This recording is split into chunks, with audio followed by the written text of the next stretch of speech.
everyone, my name is Katie, and we are so grateful that you decided to join us for church today. We know there are lots of great churches in Castle Rock and around the country that you could be worshiping with. So thanks for spending part of your day with us. If you're new to Plum Creek, or maybe you've been checking us out over the last few weeks, but today you feel ready to take a step and get more plugged in, grab your phone right now and text the word HELLO to 720-594-7076. If you missed the number, you can always go to plumcreek.church/next for information and links to take your next step. Before we move forward, we just want to say happy Father's Day weekend to all of the dads out there. We hope your day is filled with fresh pairs of New Balances and all the grilled meats you can handle. We love you, dads. You know, we believe that today's service has the potential to impact your life in deep and meaningful ways. As we say here a lot, what God has done in us is not only for us. So please help share this experience with a friend. We believe through the very simple act of clicking the share button or sending a text, you can help bring hope and comfort and clarity to individuals who need it right now.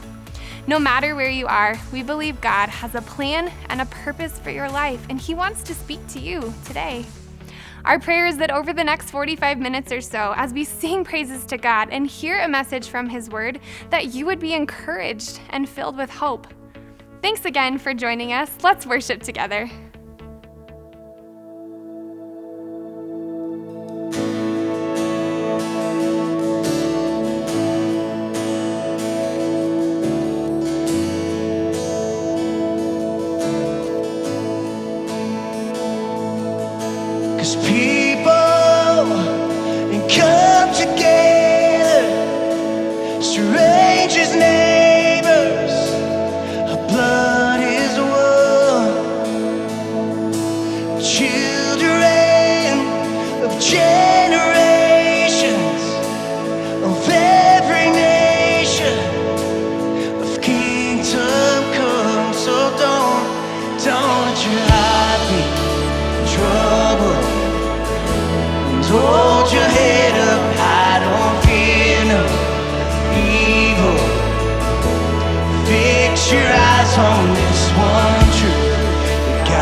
church, thanks again for joining us today.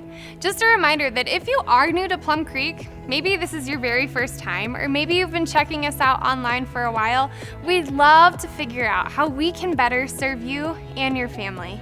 Feel free to grab your phone and text the word hello to 720-594-7076. We'll leave the number on the screen for another 30 seconds for anyone who needs a little extra time. As we see things changing around us, we know many are wondering about our plans to reopen. Like Pastor Doug has said, our reopen date at this point is unclear, but we are finalizing a plan that would allow us to regather really soon. We are so anxious to see you and your families again. It's an exciting time, so please stay tuned for an update and an announcement in the coming days from Pastor Doug.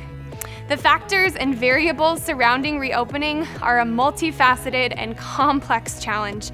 And as we move forward, we ask for your prayers, for your patience, and for your grace as we try to make the very best decision for those that call Plum Creek home. What I know for sure is that whether or not our building is open, Plum Creek has never been closed. The ministry of Plum Creek continues to move forward. We continue to see lives change for Jesus. We continue to see our people be the hands and feet of Jesus, and we continue to see irrational generosity exemplified in how you live and how you give. Together, if we're generous, we can make a big difference. Your consistent partnership has been incredible over the last 12 weeks. And today, as a church, we have a unique giving opportunity that can literally change the lives of individuals around the world. Stephen Tips, our executive pastor of missions, has more information on how you can get involved. Many of you are aware of our longtime global ministry partners, Project Rescue, a global organization that ministers to women and children who have been trapped in the sex trade. Through our partnership, we're able to help these women and families find freedom and hope in Jesus. We provide counseling, healthcare, a place to live, discipleship, and vocational training. This ministry that began in a single home has now expanded to 21 cities in 9 countries, and last year alone, Project Rescue reached more than 53,000 women and children. Today, I want to share with you a once-in-a-generation opportunity, one that in the 23 years of Project Rescue has never been seen before. Project Rescue's base country has been hard hit by COVID-19. Schools are shut down, businesses are shuttered, travel is restricted, and curfews are in place. The economic devastation is vast. The sex industry has been hit very hard. Customers are rare, demand is at an all-time low.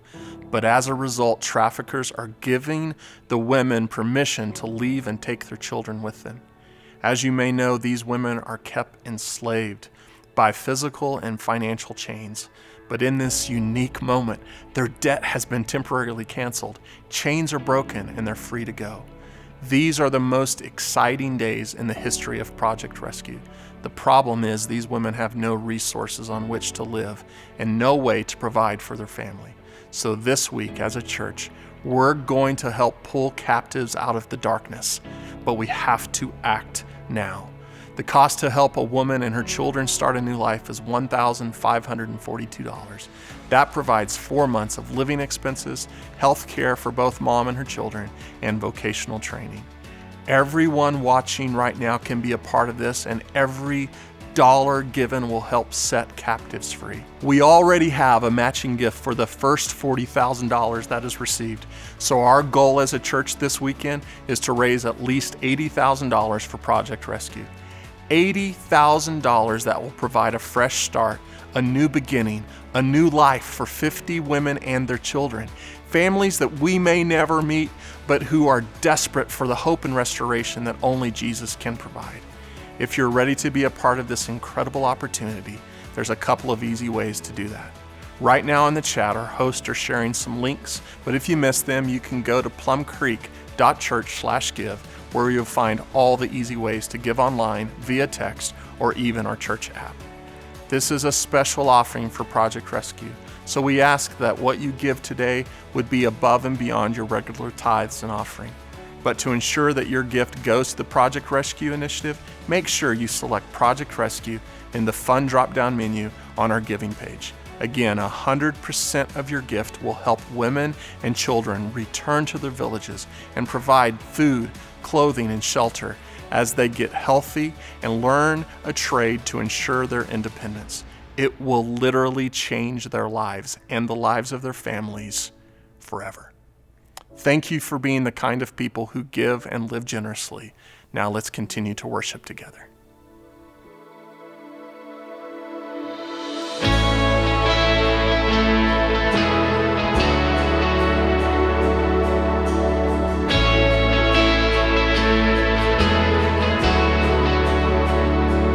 My creation suddenly articulate with 1,000 tongues to lift one cry.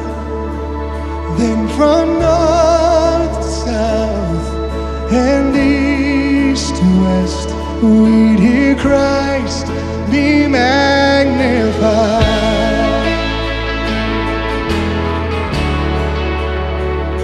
Were the whole earth echoing His hymns,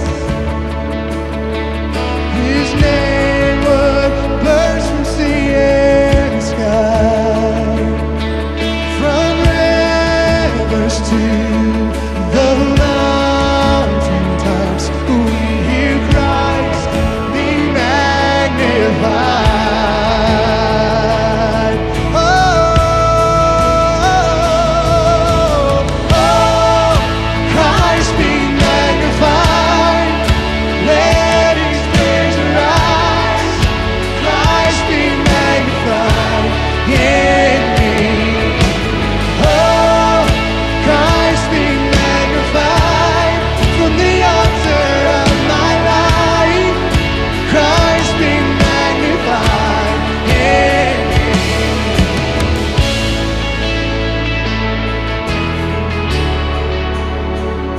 When every creature finds its inmost matter,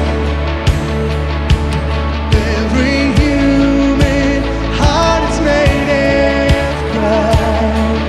Oh, then in one enraptured hymn of praise, we'll sing Christ be magnified.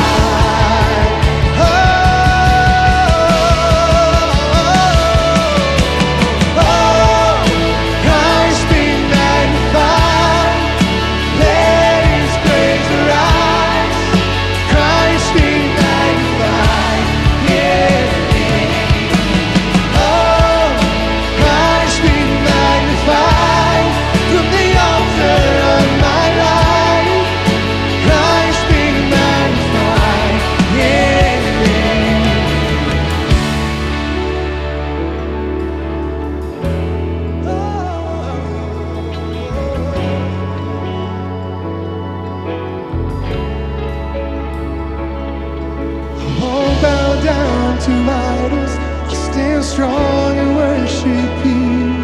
If it puts me in the fire, I'll rejoice 'cause you're there too.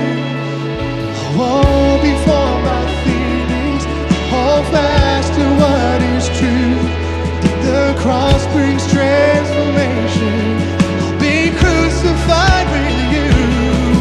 And death is just a doorway into resurrection life. If I join you in the suffering, then I'll join you when you rise. And when you return in glory, with all the angels and the saints, my heart will still be singing, my song will be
Like so many greats before me, my career ended because of an injury. The last game of the season, my senior year of high school in football, I dislocated my shoulder.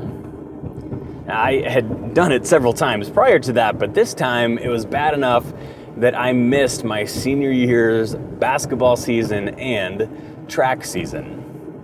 Now, certainly I didn't have any aspirations at all of going pro. In fact, I barely had a whisper of a hope of doing any of those things at the collegiate level. But I was still bummed because I was looking forward to the opportunity of lacing them up one more time with my friends on the basketball court. And I had a legitimate shot of placing in the top 3 to 5 high jumpers in the state. I had placed 9th previously. Okay, so maybe that's not much of a career to end, but still, I was a little bit bummed out. That final injury of my final season, of my final year of high school, well, it kind of finalized things. I would never play organized sports ever again.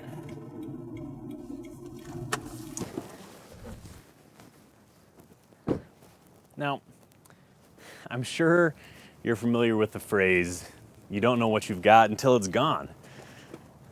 Well, the weird thing of it all is, yeah, sure, I missed playing basketball with my friends, and I definitely missed doing the high jump,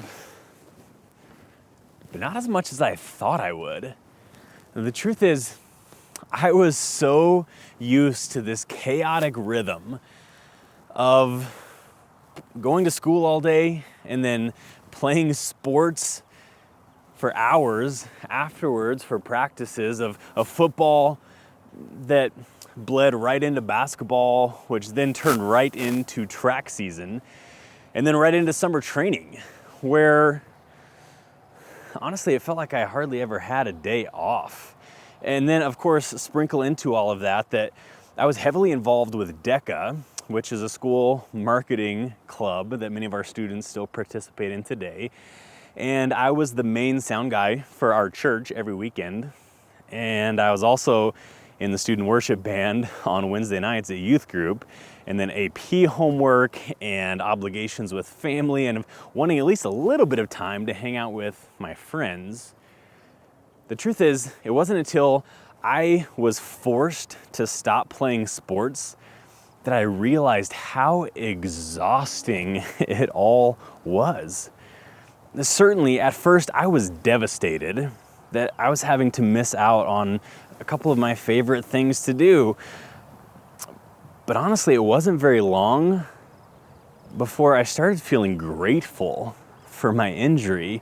It was because of that forced pause that I actually experienced what it was like to have a bit of margin in my life.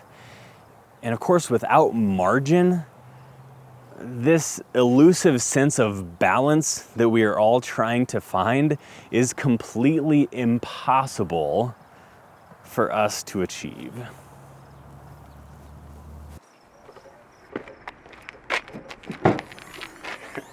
Now, believe me, I completely recognize that what we are all currently experiencing is significantly different than my poor sob story of not getting to play a couple of seasons of high school sports. In fact, I am completely aware that for some of you, the longer this goes on, the more it feels like you're falling into a pit that you're not sure you will ever be able to get out of. The longer this goes on, it feels like I step back and take a look at the fact that I've lost my job, and I'm not sure I'm going to be able to pay my bills. And with each passing day, I'm not even sure I'm going to be able to put food on the table for my family. That's overwhelming. So please hear me say, if that's you, please let us know. we want you to let us know because we want to walk that journey with you. That's what the church is for, is to come alongside one another. We weren't designed to go through this life alone.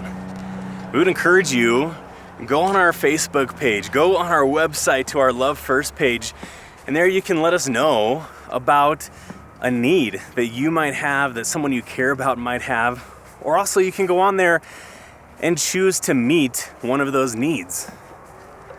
Again, we so appreciate that we are a congregation, we are a people who are committed to irrational generosity.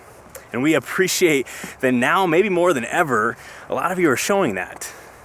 But if you need to be on the receiving end of that generosity, that's okay too.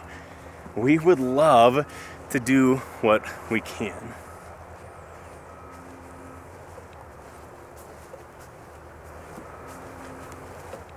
We completely recognize that this is hitting some of you way harder than just not being able to watch sports or take your kids to practices so that you can have a bit of a reprieve or go to the gym. But for a lot of us, I'm hoping that on some level, this forced pause feels a little bit like my forced pause in high school did. I hope that it's serving to show us that the reason our lives felt so completely overwhelming and out of balance at times is because we just had way too much on our plates. And the sad thing is that too often when we feel out of balance, instead of running to Jesus, that pursuit of Jesus is one of the first things to go. We say things like, I can't go to church. Sunday or Saturday, those are my only days to get a breather. Or I couldn't possibly contribute at Plum Creek because there's just way too much going on for me to be able to commit to just one more thing. I can't practice irrational generosity. My finances are spread way too thin as it is. And of course, all of those things are completely secondary to the fact that I can't even find 5 minutes in my day to read my Bible and pray. If I can't connect to Jesus, how am I supposed to be able to connect to you, even though we say that we are created for connection? I hope this forced pause has helped us to see that when we live as if everything is a priority, then really nothing is a priority. It reminds me of a friend that I had in college. I remember we were in the library studying for a test one time, and I look over and I noticed that he was reading through one of his textbooks before the test, and I just started laughing because he was staring at 2 pages that were both completely covered in highlighter. He had literally highlighted every word on both pages. I just kind of chuckled and said to him, bro, if you're gonna highlight everything, you might as well highlight nothing. But that's honestly how we tend to live our lives. We say that pursuing Jesus is important, and yet we actually spend no more, or maybe even significantly less time and energy doing it than we do many of the other things that fill our schedules. Everything in our lives is highlighted, which means nothing in our lives is highlighted. The problem is that we try to find balance with Jesus and. I'll follow Jesus as long as it can be Jesus and the 5 sports seasons at a time for my kid. Jesus and my 80-hour work week. Jesus and popularity and fame and social media and the Netflix show that I'm currently binge watching. Listen, none of those things are necessarily bad things unless they are keeping us out of balance in our pursuit of Jesus. In fact, our main thought for the day is this: balance isn't Jesus added to all, it's Jesus above all. It's not Jesus added to all, it's Jesus above all. It's not saying, Jesus, I'm gonna sprinkle you into all of the other stuff that I've got going on and hopefully you'll make it all better. It's not Jesus through addition, it's Jesus through elevation. In Mark chapter 1, starting in verse 16, we have Mark's record of Jesus calling the first disciples. Starting in verse 16, it says, "One day as Jesus was walking along the shore of Galilee, he saw Simon and his brother Andrew throwing a net into the water, for they fished for a living. Jesus called out to them, 'Come and follow me, and I will show you how to fish for people.' And they left their nets at once and followed him. A little farther up the shore, Jesus saw Zebedee's sons, James and John, in a boat repairing their nets. He called them at once, and they also followed him, leaving their father Zebedee in the boat with the hired men." Now, the disciples' response here is interesting because they didn't say, "Hey, Jesus, listen, I'll tell you what, I can give you an hour every weekend." They certainly didn't say, "Oh, hey, I appreciate that shout out, but you know what? My schedule is pretty slammed today. Maybe we can talk tomorrow." No, they literally left everything behind. Their greatest possessions, their livelihood, their father.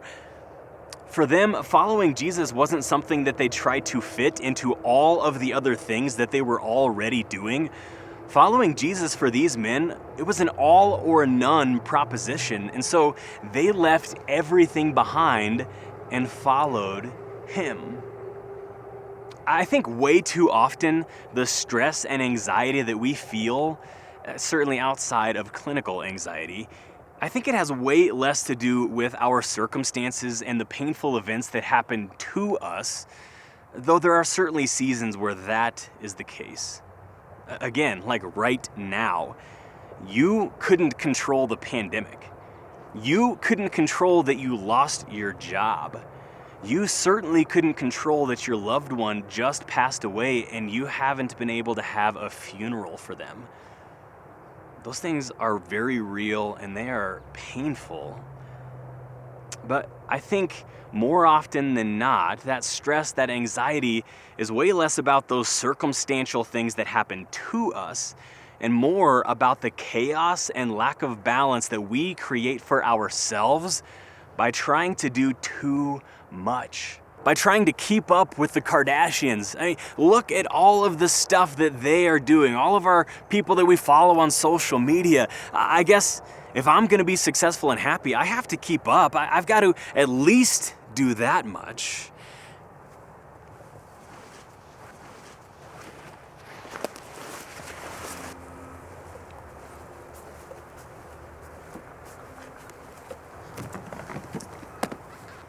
And we ask Jesus to come in and bring peace and balance to the mess and chaos that we've created, while at the same time refusing to let go of any of the very things that are keeping us from finding that sense of balance.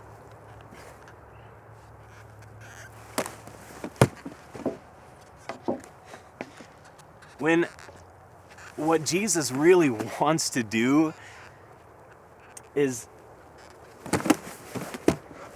bring balance by removing the chaos and the mess that we've created, by calling us to leave it all behind and follow him, by making sure that he is our one true priority. Because again, balance isn't Jesus added to all, it's Jesus above all.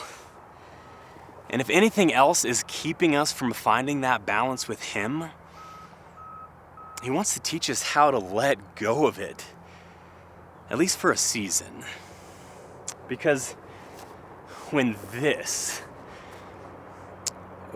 Jesus takes the top spot for our priority, and when our actions, our words, our relationships, when our very lives reflect this priority, that elusive balance that we all want so badly to find, it actually becomes obtainable.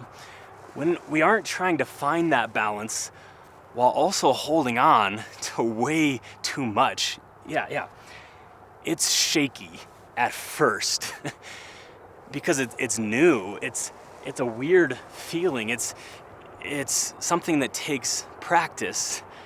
And it's uncomfortable at first because we know that people are looking at us, probably even judging us, wondering what in the world are they trying to do? It's maybe even painful or panic-inducing because all of our thoughts are still on all of those things that we just put down, wondering, can we really live a life without them? It might even feel restricting because it's unnatural. It's countercultural. And yet, the longer that we stick to it, the longer we work at keeping Him as our top priority, letting it permeate everything else we do, when every relationship we have, it actually starts to feel pretty freeing, pretty invigorating, letting Jesus carry all of those burdens for us. I mean, what was once awkward and painful, it starts to feel so incredibly life-giving and natural that we couldn't possibly imagine going back to life before. This kind of life certainly would not have been possible before. Suddenly,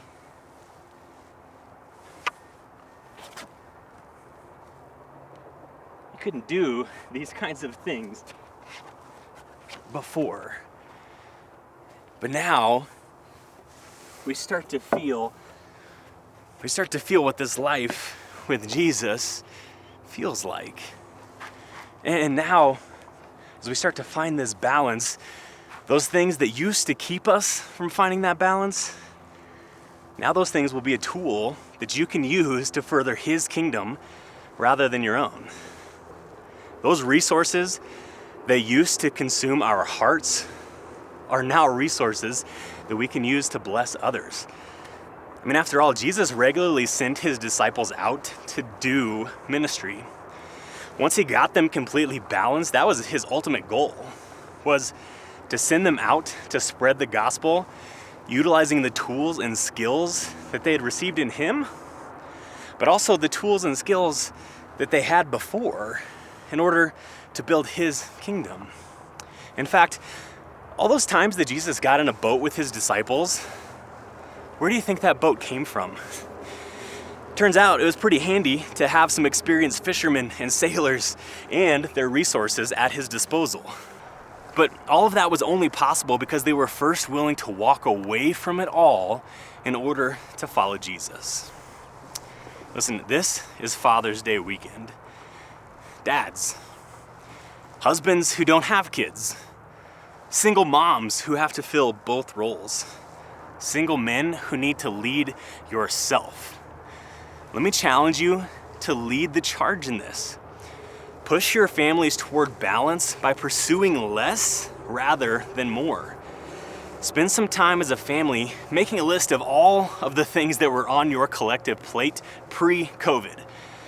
And as things slowly start to reopen, and as restrictions are slowly lifted and activities slowly resumed, I'd encourage you to utilize this forced pause to really evaluate what is worth rushing back to.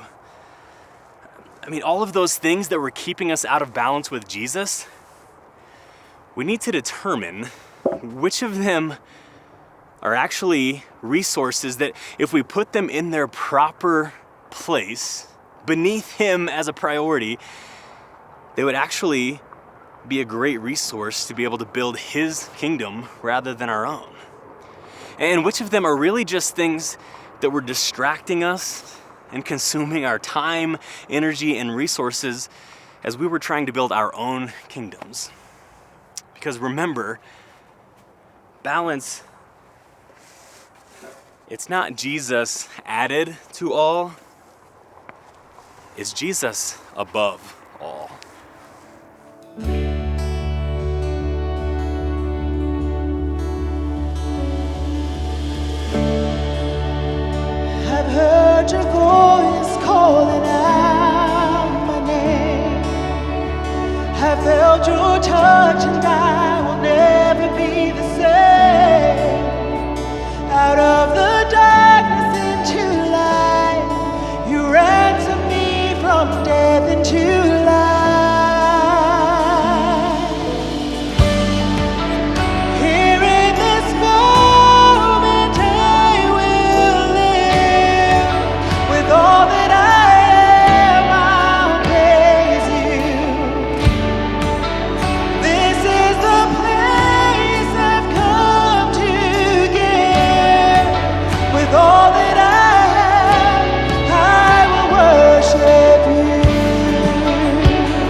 Thanks again for joining us for Plum Creek Church Online. If today or sometime in the last several weeks you made a decision to begin a relationship with Jesus, but you haven't figured out exactly what that means, we would love to partner with you and provide some very simple resources that will help you get started in your relationship with Jesus. Our hosts are sharing a link that will get you started with some resources and easy first steps. But if you missed it, you can always visit plumcreek.church/next, where you'll also find information on how to get connected and contribute to what God's doing here through Plum Creek. Hey, I don't know if you've heard the exciting news, but VBS at Plum Creek Church is happening this summer virtually. Families, if you have preschool or elementary age kiddos, registration is now open. When you register, you'll have access to digital teaching and worship and have the chance to pick up a fun-filled bag for each of your kids filled with all of the fun you will need to facilitate VBS as a family right from your home. Check out the children's page of our website, www.plumcreek.church, to register today. Registration closes, though, on June 29th, so hurry.